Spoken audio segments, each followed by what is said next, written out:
Hello, everybody. Welcome to the 171st episode of the Intellectual Podcast. I'm your host, David Dawson.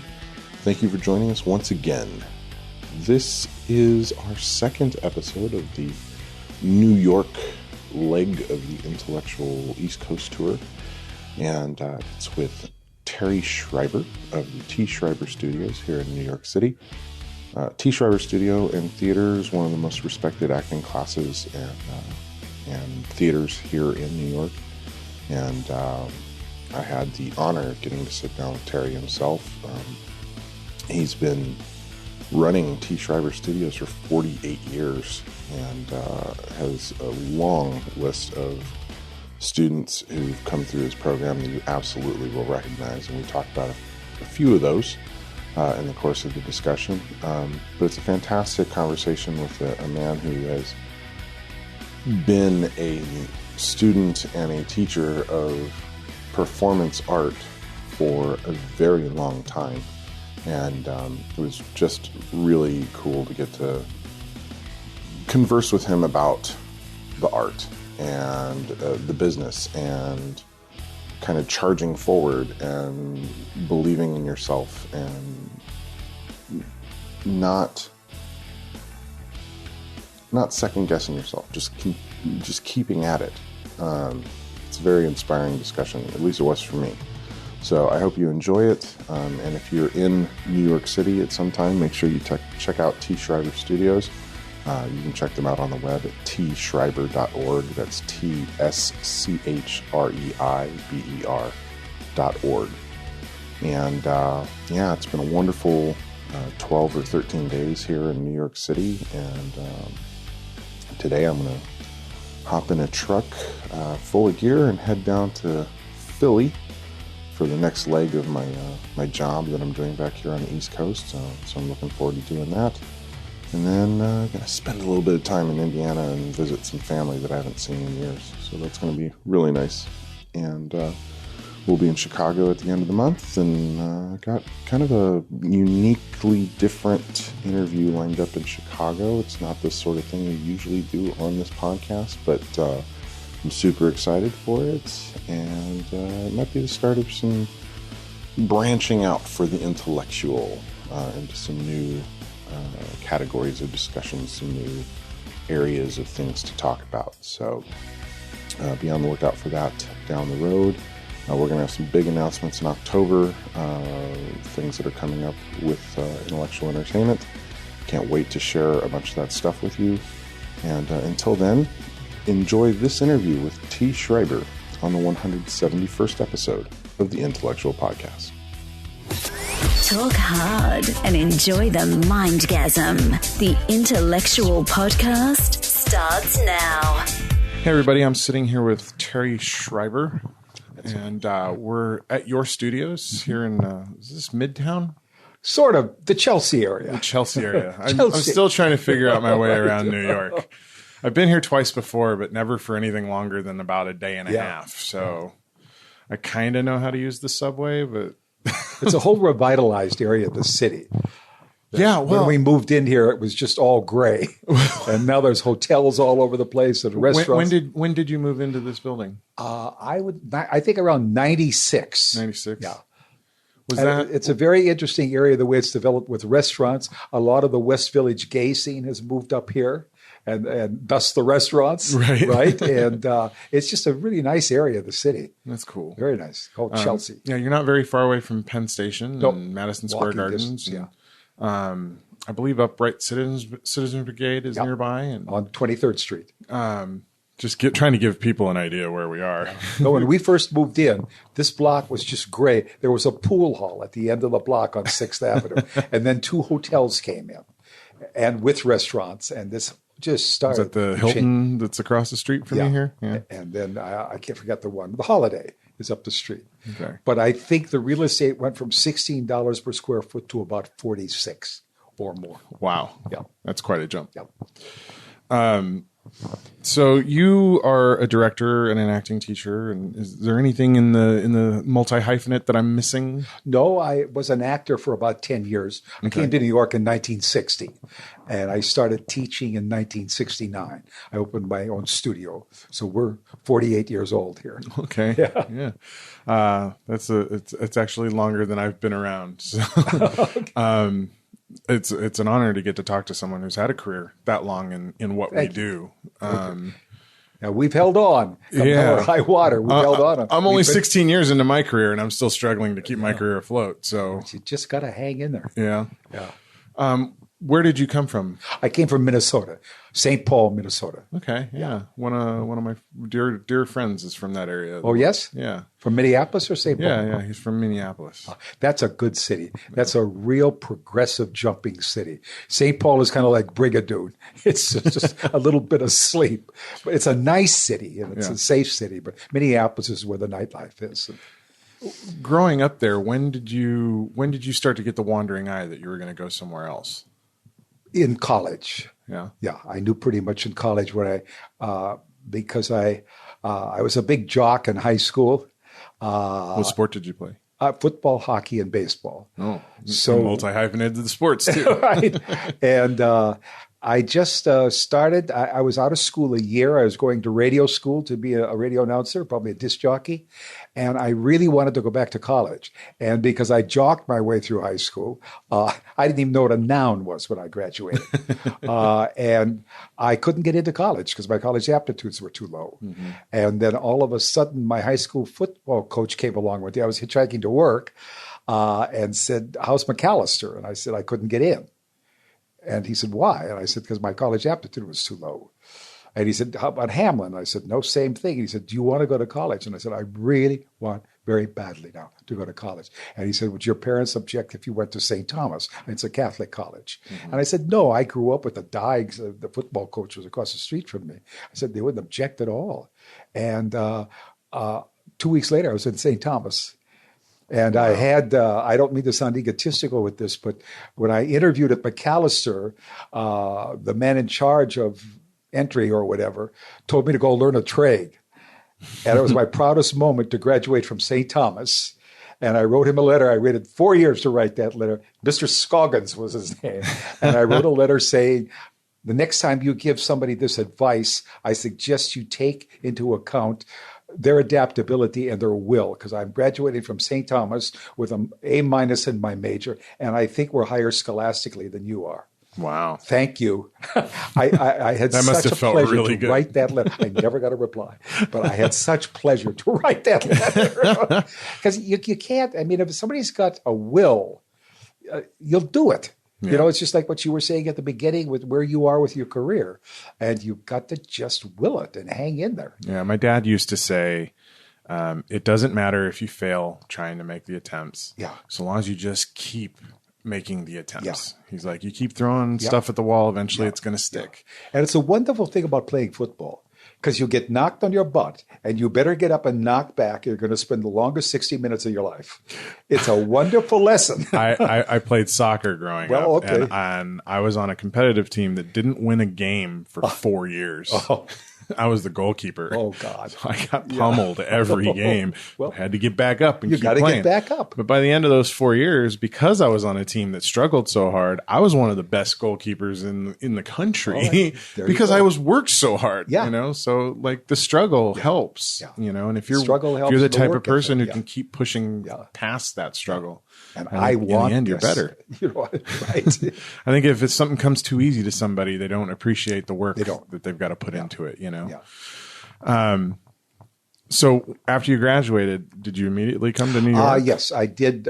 I had done summer stock my sophomore, junior, and senior year.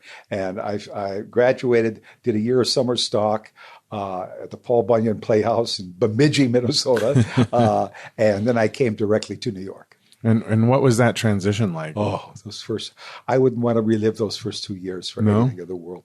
I had an apartment, I think $16.50 a week, and all the roaches you could kill before you opened the door. Like knocking on the door and saying, fellas, I'm coming in. You want to hit the road here?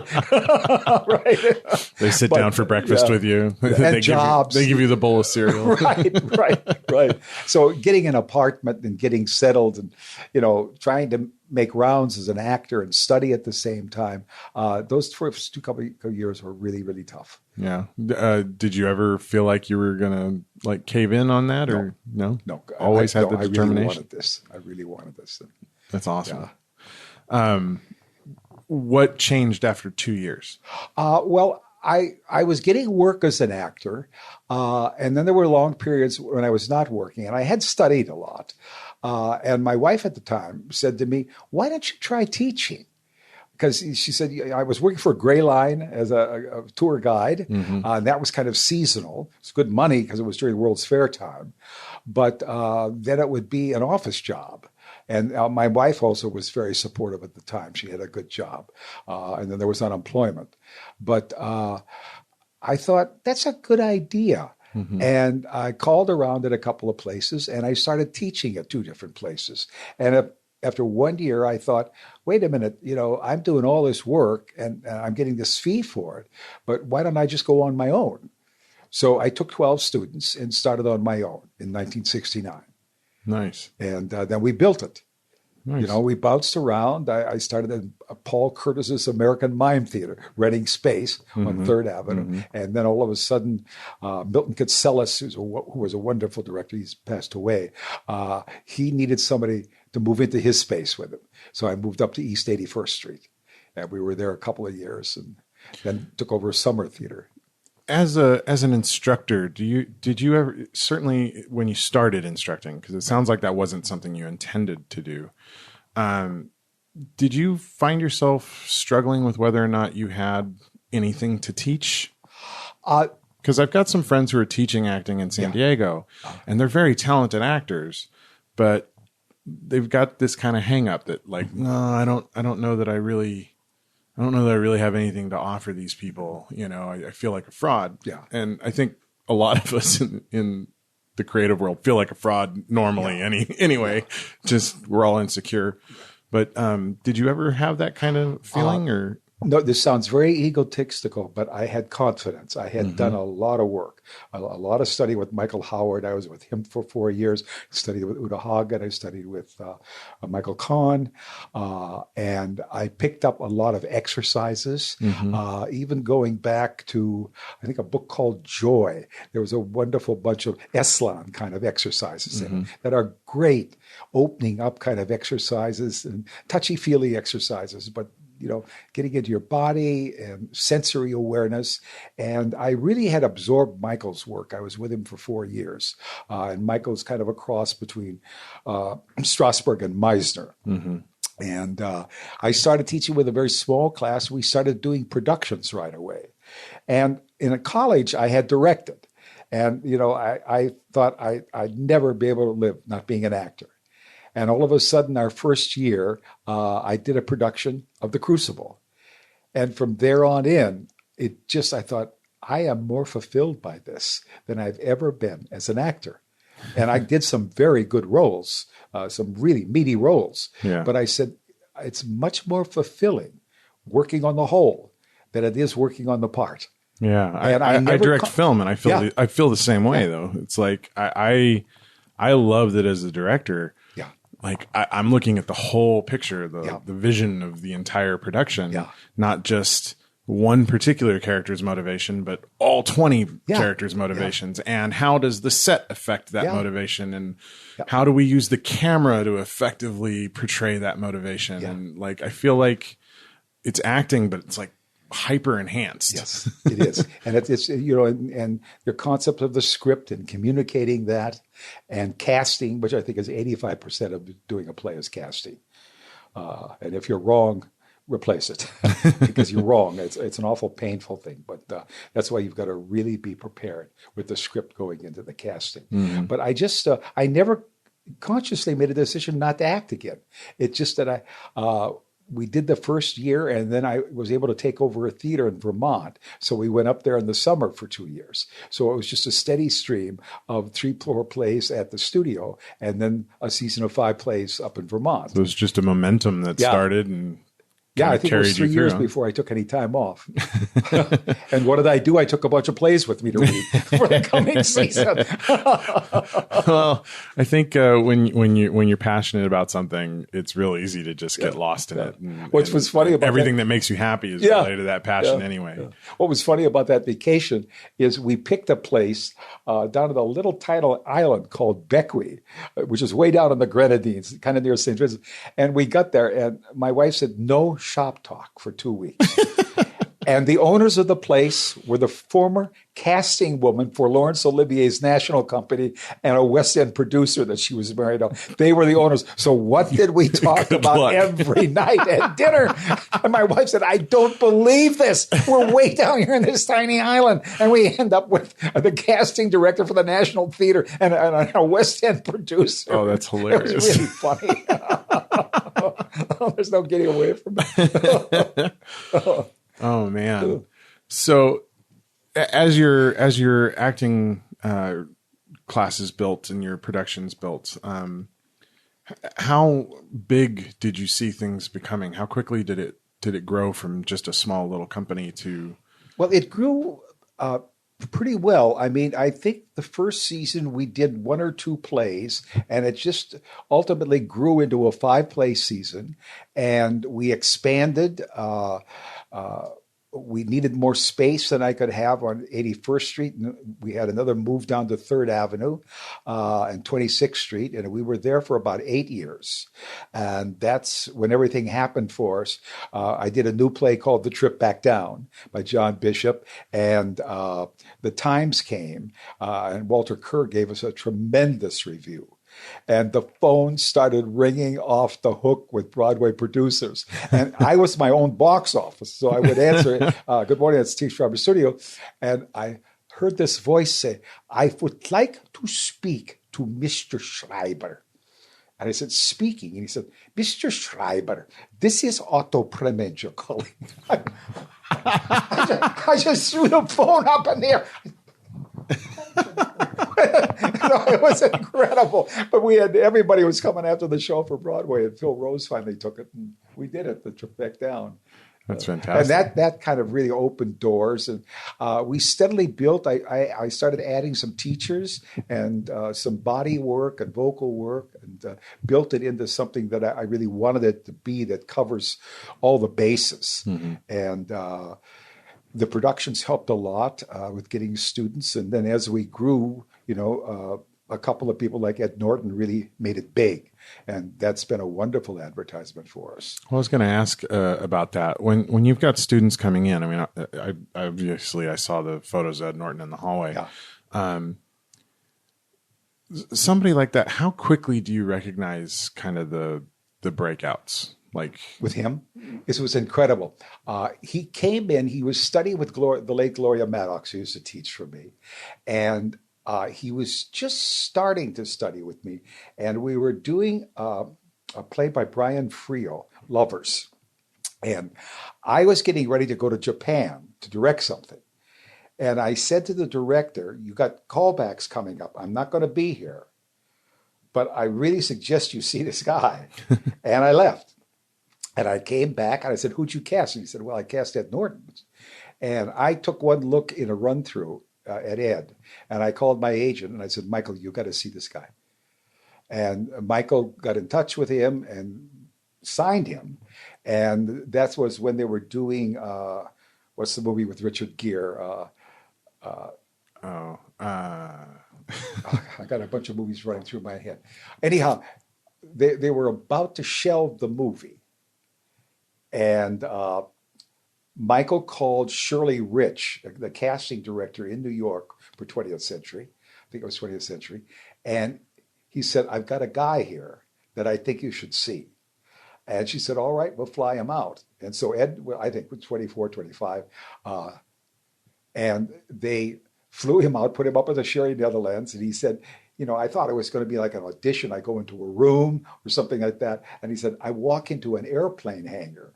And there's Sherry Lansing, the head casting person for 20th Century, sitting in the front row. And there's Richard Gere. And he said, Gere was wonderful. And he came over to me and he said, look, Ed, this is the hardest thing you're ever going to have to do. And he said, I got to tell you, I blew the shit out of my first screen test. So just Primal Fear is the name of the movie. Primal Fear. That's it. And he said, just relax and we'll work together. So they did, and they finished, and Ed went back to the hotel, and his phone rang, and I said, Ed, this is Sherry Lansing calling. It's probably one of the best screen tests we've ever had. But we think you're going to be too old. Could you come back on Monday? It was like, yes, I can come back on Monday. And he said, can I look at the rushes? And she said, oh, no, we never do that. And he said, look, I'm not a baby. Can I please come over to the studio and look at the rushes? And she said, we don't do that. We don't allow that. He said, please, just give me a break. Let me look at the rushes. And she finally said, oh, for God's sake, come over and look at the rushes. And he went over there and he said, I saw what I did. With the lighting, I had my head down and it picked up bags under my eyes. Right. So he said, I knew coming back on Monday, because she did say we're going to relight it on Monday, to keep my head up. And that's what it took. But he's very bright. Yeah, that's a little note for yourself that I know a lot of actors don't quite even catch, like the idea of positioning their head physically to catch the light differently to affect how they look age-wise. Like that's an incredibly intuitive thing to do. He said I wouldn't have noticed that if I wasn't able to look at the rushes. Yeah. I wouldn't know what to fix. Well, that's weird too, because I got a lot of actors that I've worked with and a lot of actors that I've talked to on the podcast who don't like to watch their footage. Yeah. Like they don't like to see their performances. They don't ever want to take a look at it. Yeah. And I always ask them, I'm like, how can you not review what you've done? Yeah. That's how you can gauge how well and effectively you're using your tool, which is your body. Yeah. How do you know if you're opening to the camera correctly if you never take a look at what you've done? Yeah. That's fascinating. Yeah. And he did that right away. Yeah. And he was, he wasn't nasty about it. And she finally conceded, okay, come in and look at it, right? Yeah. Yeah, and look what happened. And the great thing about him, he's very bright, but he reads and reads and reads. And I know even when he was studying, anything he read that he thought had movie potential, he would try to get in touch with the writer and pitch a movie idea. Mm-hmm. I mean, a lot of actors are not that well read. Right. And he really is. And he really worked at that career. Yeah. Well, he's, considered one of the tops, at least in the Hollywood field. I have to confess, I'm not super up on, Broadway and, the Tonys and where actors fit on the echelons in the stage world. Yeah. But, you mentioned Ed Norton's name in California and everybody's like, oh yeah, that guy's great. So it was interesting not knowing anything about your studio when I walked in here the other day to see his picture on the wall. I was like, oh, that's cool. Yeah. It's fascinating. And there's a lot of images on your walls of actors that I recognize from television and film. Yeah. The actors that kind of break big, I think getting back to the question I was trying to ask, do you recognize those like every year with the new crop of actors coming in? Can you tell, looking at them, which ones you think are gonna kind of go on to do big things? You can tell presence the minute it walks into the room. Yeah. You can't teach charisma. Either the person has it or they don't. Right. That doesn't mean they can't act and they can't work. They're probably not going to carry a show or a lead because they just don't have that kind of charisma. Right. I mean, this is the kind of person that carries a show that walks in the room and the party kind of stops. And everybody says, "Whoa, who's that?" Right? Right. It's either there in the person or it's not. Mm-hmm. I think so much. I know Sam Christensen, who teaches here, teaches a whole image class. And really getting actors to know how they read when they walk into a room or walk out on stage. Mm-hmm. Because a lot of actors don't know how they read, or they're trying to sell something. And Sam's big theory, and it's mine too, is stop asking what are they looking for. Stop it. Stop asking what the Stop audience asking is that looking question. for. What are they looking for? Right. They're looking for you. Right. That's what you got to come through with. Because some actor can give you a bum steer. They've just come out the audition, and the person says, "Oh, David, they're looking for such and such and such," right? And it could be setting you up, right? Mm-hmm. Well, they're not looking for that at all. You just got to trust your presence, especially if you haven't read the script or whatever, and what you walk in the room, what you throw off. You got to know what that is. Well, I think in the end, the only thing that you're truly selling when you walk into a room is yourself. Yes. That is all you have. Even, David, when you're doing a role. Yeah. There's nothing that you can act that is more wonderful than what you are. And the more you can open up, and that's a big thing in our classes with exercises and things like that, getting you to let yourself open up the instrument. Right. The good, the bad, the ugly. But you might play all over it in that range. Yeah, I try to tell my actors I want them to get to a point where they can get out of their own way. Exactly. And not be in their head so much. Get out of and just occupy the space. Yeah. And be present in the moment. Yeah. And if you can be present in the moment, then you're going to find the performance. Yeah. At least in my experience as a director. Yeah. Yeah. But anytime I've had an actor walk in so far up inside their head, trying to analyze every single moment from word to word within a script, like, it's not math. No. You have to feel it. Everything's worked out in their head. Yeah. And nothing's happening. Yeah. It's like somebody with a brilliant technique. I mean, there's actors that are very successful that I think are brilliant technicians. And I admire them. They never move me. Right. Because they don't connect. Right. They don't really connect. And the actor that connects and then takes chances and risks is the actor that I go, whoa. Right. Yeah.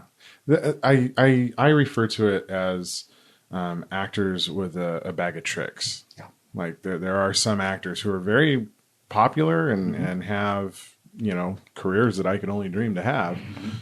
But you watch their films or, if you see them on stage, you can tell that they're emoting. They're not really feeling it, Exactly. But they emote well. Yeah. Oh, yeah. They have a brilliant technique. But I can always spot like, hey, that actor did that exact same performance 2 films ago. Yeah. And like you just change the camera angle and it's the same take, because that's their cry face. Yeah. Like they're really not feeling it. You can tell they're not feeling it. If you're studied, you can tell they're not feeling it. There are the casual moviegoers and stuff, of course, who, they're crying. They are empathetic just because they see somebody crying. But there's nothing more exciting when 2 actors are open to each other and it's not the same every night. We had some actors come here that were working with Mark Rylance in Jerusalem. And they said, it is such fun. Because every night he gathers us in the theater at half hour and we play an imaginary volleyball game for the seats in York or so. And he said, we're all warmed up. And then he always tells us, throw something different at me tonight. Mm-hmm. Don't throw at me what you did last night. Throw something different at me. And he said, it's such fun because it's a new play every night. Yeah. And I know when Alfred Molina was speaking here, he said, if there's anything I hate, is when an actor comes off stage and comes up to me and said, boy, I really nailed it tonight. Because he said, I look at them and said, well, then you needn't come back tomorrow night. There's nothing more to work on. Right? That's very true. Yeah. You never nail it, And that actor that finds different things with each performance, not changing the blocking or changing the rhythm. I don't mean that, but maybe a little different kind of line reading, Yeah, just a slight tweak in inflection here and there. That actor is so much fun to play off of because you're not going to get the same look at the same moment, every night. Well, we are ever-changing creatures, right? Like our daily experience affects who we are from moment to moment. Exactly. So especially on stage, and I did take theater at Baylor when I was in college. So I was, I have some experience on the stage. But what I found is because we are different human beings from night to night, from show to show, it's impossible for every show to be exactly the same. And that's the joy of performance. Yeah. And even on my film sets, I like to try and bring as much like stage mentality to our performances as I can. I do really long takes. I'll shoot multi-camera so that the actors are free to perform a scene, not just do line at a time kind of readings, because I want them to be able to interact and I want them to feel natural within a scene. And I want to shoot 5-6 takes so that every take's a little different. I can pick the one that has the best energy. Because even from moment to moment, from take to take, they're a little different. They're a little more tired one take, or they find a little bit of energy or discover something in the previous take that they elaborate on the next go. I love that process. I'll even let actors kind of ad-lib lines leading into a scene first. And I'll shoot the ad-libs because sometimes magic happens when they're just trying to be the characters without worrying about the lines that were previously written for them. They're just leading their way into it, trying to find that emotional connection. I love that. I love watching actors work their way through stuff like that and just be present. It's exciting. There's spontaneity with it.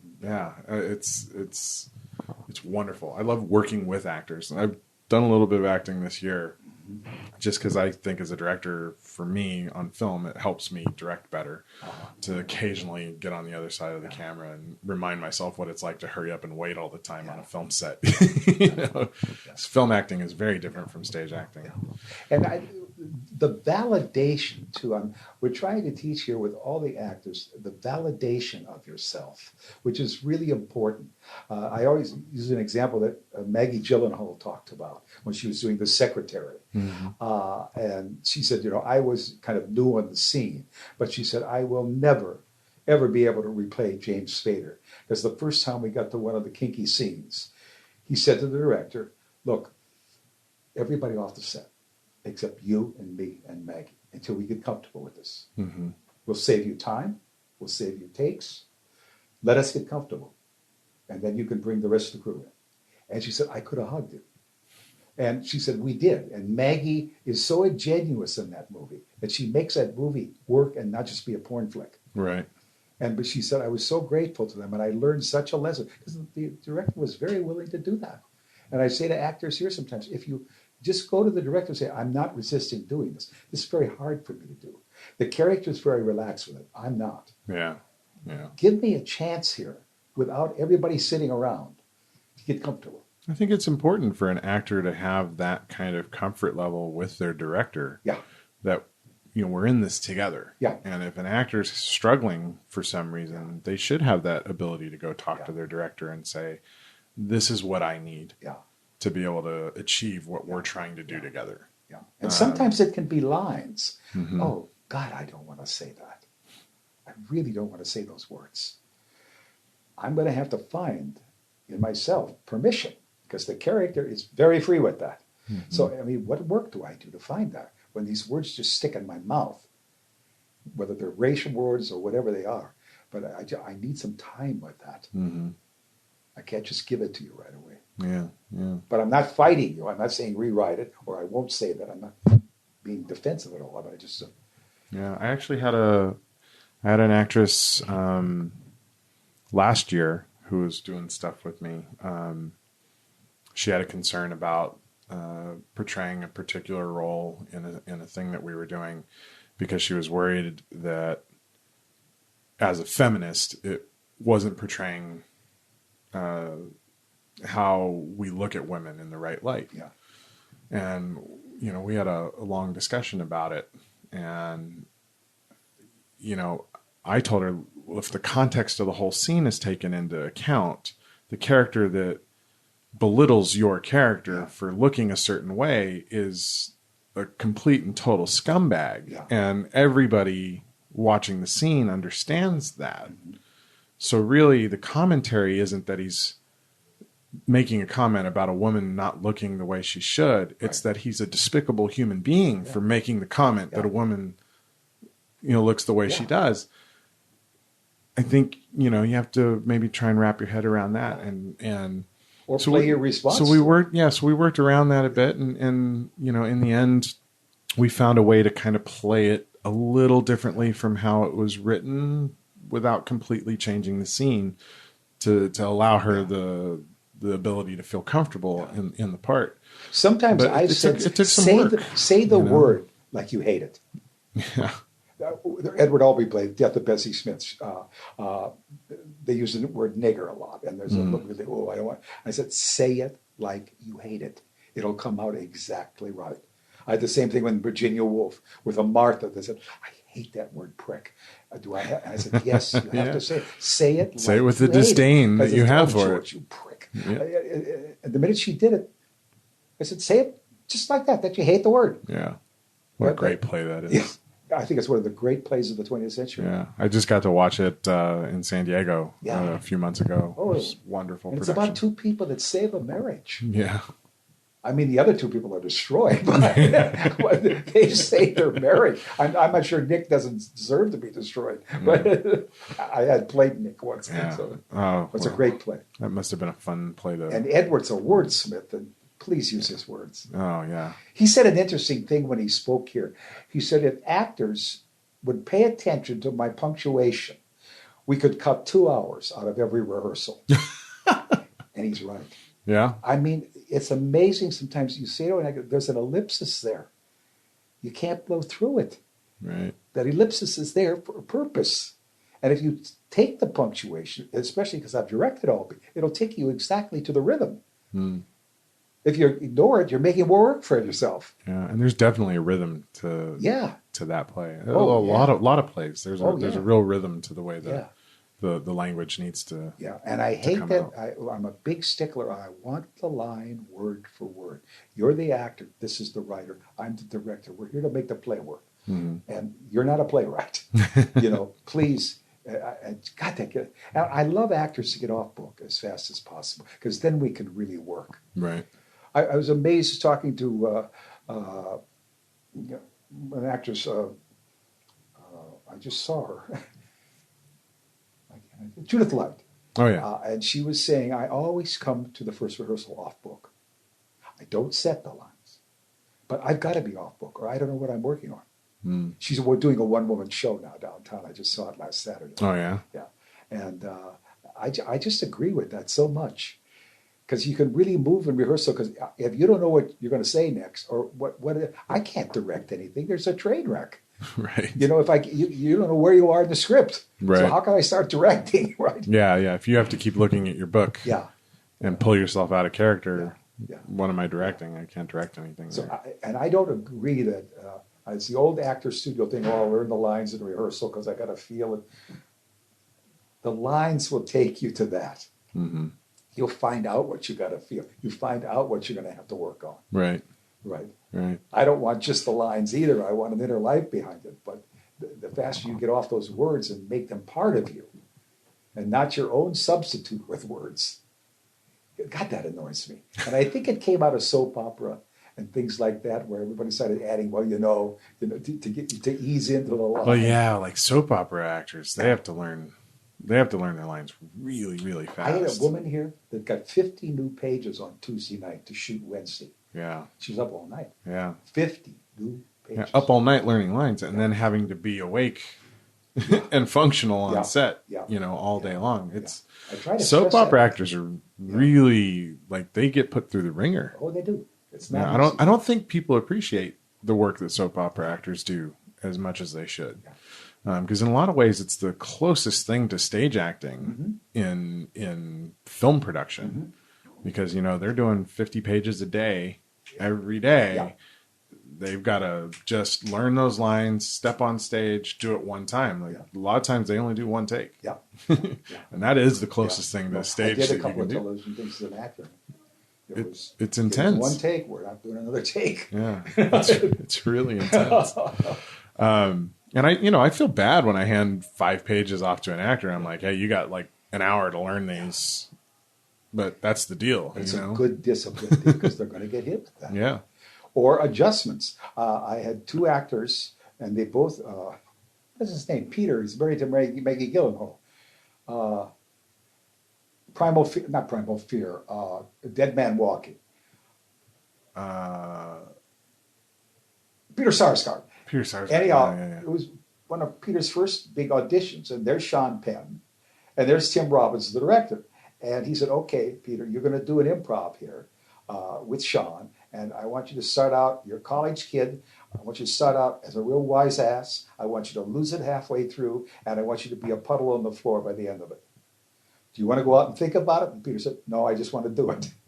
And they did it, and he did it. Mm-hmm. And Tim Robbins looked down on him on the floor and said, that was really good. can you do that again? And Peter said, I think so. And he got out and did it again, and he got the role. But he had another actor, the same thing, that the director said, I really like that monologue. I want you to do it again. I want to see you lose it. And I do an exercise in class where you do lose it. It's kind of like a repetition exercise. I give you a phrase, and you go. And the actor used one of the phrases, and he got the job. And I said, you've got to be ready for it, because the director sitting there doesn't know you and doesn't know if you can get to something like that. Yeah. And there's big money at stake. Yeah. And they get into a shoot, and you might not have any rehearsal, and you can't do it. Yeah, it's funny. I love rehearsals. Yeah. You know, the old theater side of me loves rehearsing. Yeah. I love the process of discovering a character and discovering a scene and figuring out the blocking. But yeah, on the film sets, you know, oftentimes there's just no time for it.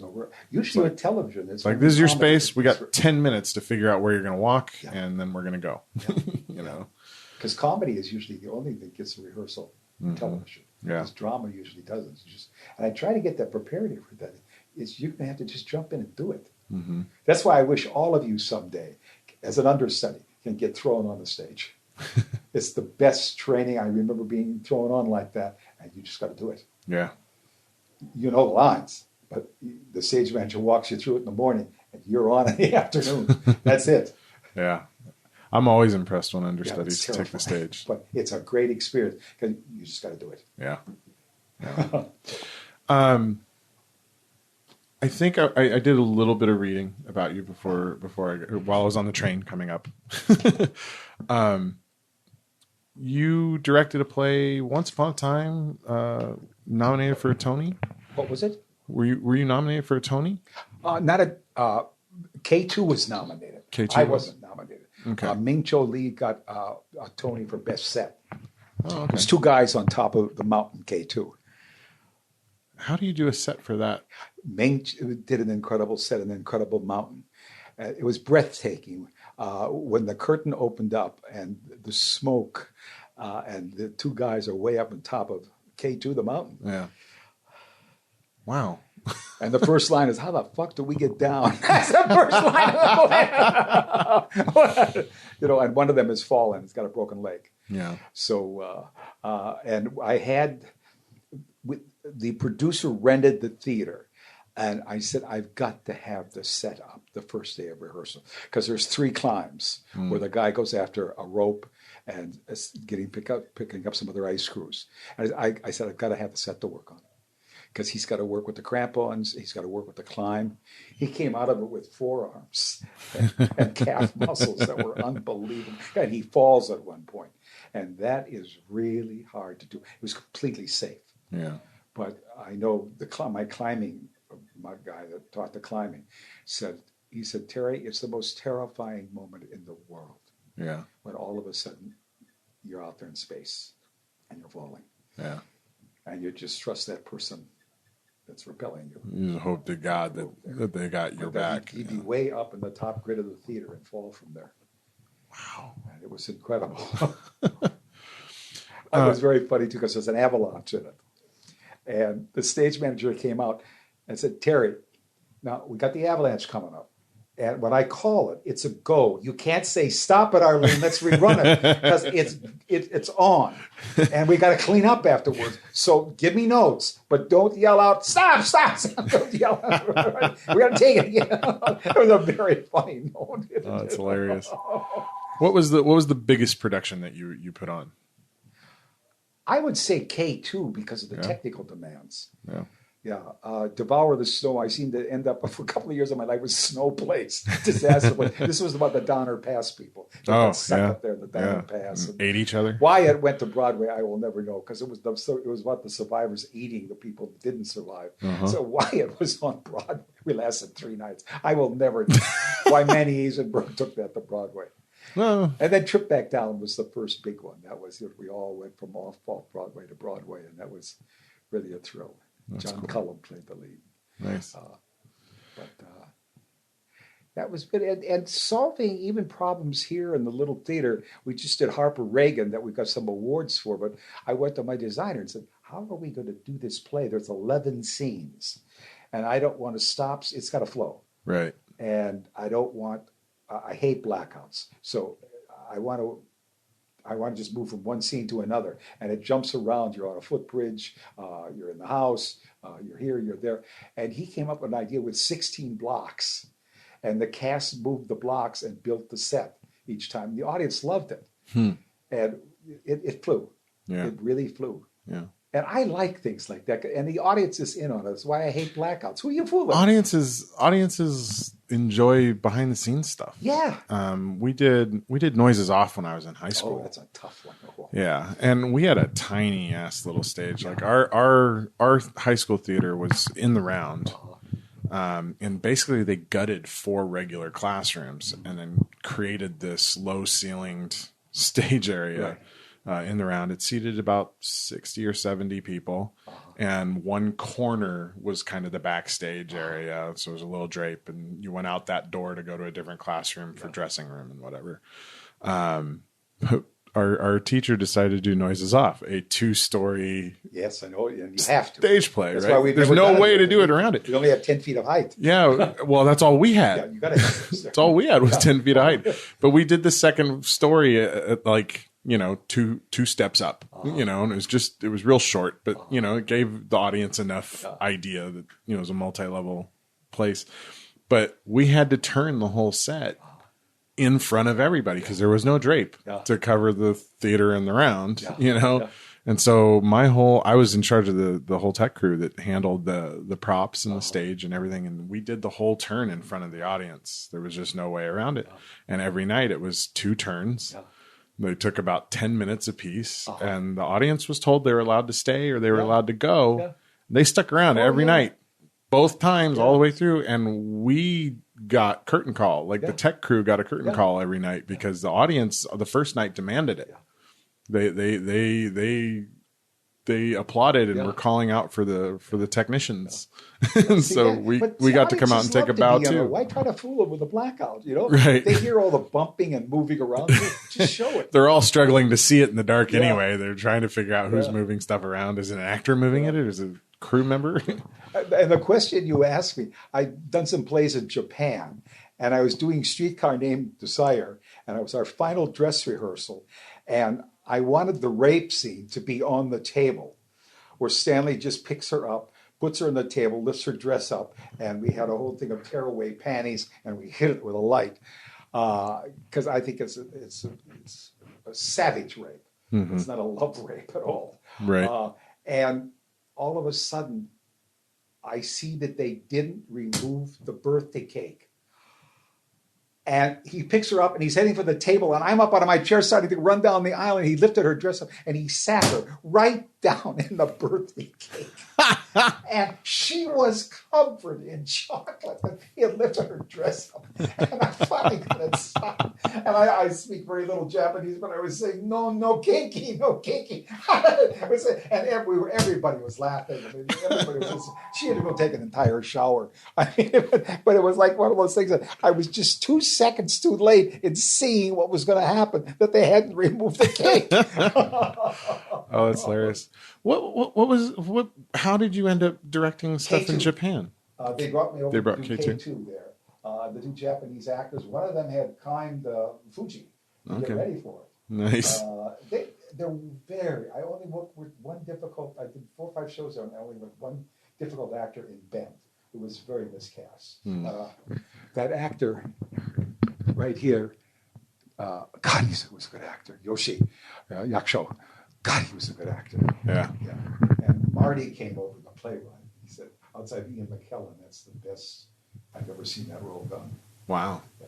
And that was funny because Marty had told me over lunch, please don't just make it a prison camp play. There's humor in it. And I said, yeah. And he said, look for the humor. You know the play, right? I don't. It's got the most theatrical moment because they're picked up for being homosexual. And it was a gay festival in Japan. And he's had to beat his lover to death in front of the Nazis to prove that he wasn't gay. So he beat him to death on the train, Rudy. And Horst, the other person, watched the whole thing. And they end up in camp together. and Max is just destroyed. And Horst gradually brings him out and brings him out. They're all pink stars. They had to wear pink stars. And there's a scene at the end of the act where they haul rocks from one side of the stage to the other. And they had punishments like that in those camps. And then they get a break every 2 hours of standing at attention for 10 minutes. So the end of the first act, they're standing at attention, and they're 10 feet apart, and they make love. It's it's one of the most theatrical scenes you will ever see on stage. That sounds fascinating. And he brings Horst back to love. And at the end of the play, that's repeated again. And the one character says, "No, I've got a headache." And I turned to my interpreter and I said, because I wanted that line, this is the funny line. And I said, "Is that line in the script?" And she said, "Yes, but what does it mean?" I said, "Oh, well, in America, it means I don't want to make love." And she said, "Oh, the Japanese audience will never understand it." And I said, "Well, what about I got my period?" And she said, "No, we say I have a guest in the house this week." I said, "Oh, God, that's perfect. Put that line in." And Marty was sitting next to me when that moment came up, and I whispered to him and said, "Oh, God, that's..." And the audience, when they go to a drama, it's hard to get them to laugh. But there was this whole titter through the audience. That's fantastic. It's wonderful. I did Streetcar and Band, and I did Miracle Worker twice. Nice. And she was wonderful in the Miracle Worker. That's fantastic. But they really come to work. Sometimes you get the older acts. I couldn't get Mitch to kiss Blanche. And because he kept saying, "But Teddy-san, we don't do that." And I said, "But Mitch-san, we are not in Tokyo, we're in New Orleans. I'm going to ask you to do it." "Okay." Right. I said, "Okay." Yeah, it must be really interesting bringing American plays to that culture. Because they're wildly different cultures. Yeah, very. Yeah. And the manners. And, I know the first time I went with K2, my translator said, "Terry, if you learn one word, learn Otsukaresama deshita," because it means thank you very much for a good day's work. And she said, if you don't say that at the end of rehearsal, the actors are going to think you don't like them and they'll have to stay here all night. So I remember the first time I bowed and said, "Otsukaresama deshita," and everyone, "Otsukaresama!" This whole thing, cry broke out in this room. And we all trooped out. Oh, that's great. So for anybody who's in New York or wanting to come to New York, who's listening to my show, how do they check out the T. Schreiber Studio? They can just go to our web, Okay. T. Schreiber Studio, and it lists the classes. We set up anybody interested in studying here. All they have to do is call, and according to where they are as an actor.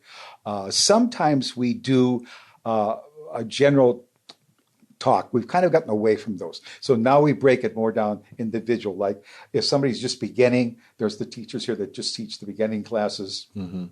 If they're interested in the conservatory or some of our intensives, they would talk to Peter Jensen. I teach 3 advanced classes. So if they're interested in that, they talk and audition for me. Okay. And our plays are advertised. We're in the Off-Broadway. I'm just pleased to say we got the the Innovative Theater Awards coming up in about 3 weeks, and we're up for 13 awards. Wow. So I'm really pleased. And, that's fantastic. Because the 4 shows, there's something from every show that has been selected. Nice. So I'm really pleased about that. Yeah, that like it's nice to win one award. Yeah. But like if you can be nominated for a lot of stuff, yeah, I find that far more impressive because that shows a consistency of quality. Yeah. That's what I'm pleased about. It was 3 different shows, so it wasn't just one show. There was, and we only do about 4 pieces of work now in this season. Mm-hmm. So we're getting ready to open on October 16th with "Motherfucker with the Hat" by Stephen Gerges. Mm-hmm. I went to my minister because we always put posters up at the church. And I said, "Michael, what do you want me to do about this? Because we can make it MF ***. And he said, "No, we'll put it in the bulletin, but we're just going to talk about it." I said, "Michael, you advertise this as a church for all people. Now, come on." And he said, "It's the kids seeing that and asking if that means what it means." Right. I like Stephen Gerges' work. Do you know him at all? No, I don't. We did Jesus Hopped the A Train. Take a look at that sometimes. Really a good play. Okay. And I did The Last Days of Judas Iscariot that he wrote. Okay. And it's something I've been saying for a year or so. I want to direct a stage play. Like back in San Diego. We have a pretty active theater scene in San Diego. Jesus Hop the A-Train. I'll check that out. They're all interracial plays, too. Nice. I used a woman as Jesus in The Last Days of Judas Iscariot. I called Stephen. I said, would you mind? Because, I mean, at my church, it's he, she. Mm-hmm. So he said, no, I don't mind that at all. She was really very good. I get a note from her every once in a while. Yeah. Jesus stopped by. I didn't find you. It's a very nice note to come into. But he's kind of contemporary Clifford Odets. Okay. He writes about the street, and motherfucker was set like it up in Spanish Harlem. Nice. And it's funny, but it's very touching. It's people that have grown up together. It's kind of like Shanley in the Bronx. You know, it's people that have gone to school together, lived together, married, had kids, never move out of the area. And it's funny because there's a lot of drugs and drinking, and yet two of them are vegans. And they get into a big discussion about a vegan diet that's worth the price of admission. How are you cooking this? I definitely want to see that. I became vegan in April. Oh, yes. Okay. So I'm are you going to be here in mid-October? Unfortunately not. I have to head back. I'm producing some shows in October. I got to be back in San Diego. What are you doing? I haven't announced them on the podcast yet, so I'll tell you off the record. Off the record, because they're not public knowledge. But Melanie speaks so very highly of her experience here. She's just started studying with me, so I'm anxious to work with her. And when she said that I could get a chance to chat with you, I jumped on it because. Melanie's acted for me for about 16 years. Oh, God. Pretty much all of her film work has been for me. Yeah. And so she came very close to getting, we did a new play called Natural Life. She came very, very close to getting that. Yeah. Very close. Yeah. I'd asked her to do some vocal work after that because it was kind of like knocked her out of the audition. Mm-hmm. It was a new play. And yeah, I'm super happy to see her in New York because I think this is where she should be. So. Good. I'm glad she's here because you know I got a tour of your space the other day and been looking around, and now I've had a chance to talk to you, and I think she's in a wonderful place. Thank you. Thank you for chatting with me on our show. You were going to tell me a little bit about what you're going to do, or don't you? I'm going to do it when I hit stop. When you turn off. Okay. All right. Okay. Thank you, and everybody who's interested in studying in New York, make sure you check out Schreiber Studios. And all the different courses that they have here, it'll be totally worth your time from everything that I've seen here and from the actors that I have already spoken to. Because we do have a lot of on-camera work here as well. Oh, good. Yeah. Excellent. Because it's multidiscipline. If you're acting, you're acting. Yeah. You should be able to act everywhere. So. Cool. Thank you, Terry. Thank you, David. This was a pleasure. All right. It was a nice chat. I'm going to hit stop, and then eventually I'm going to go find out where I'm staying in the Bronx. Brave the heat again. All right. All right. Thank you. Hello there, citizens. I am the terror that flaps in the night. I am the floaty that will not flush no matter how many times you try in the toilet bowl of crime. I am Darkwing Duck, telling you please, talk hard and enjoy the mindgasm. Whatever the heck that means. After all, you are watching Intellectual Podcast with your ears.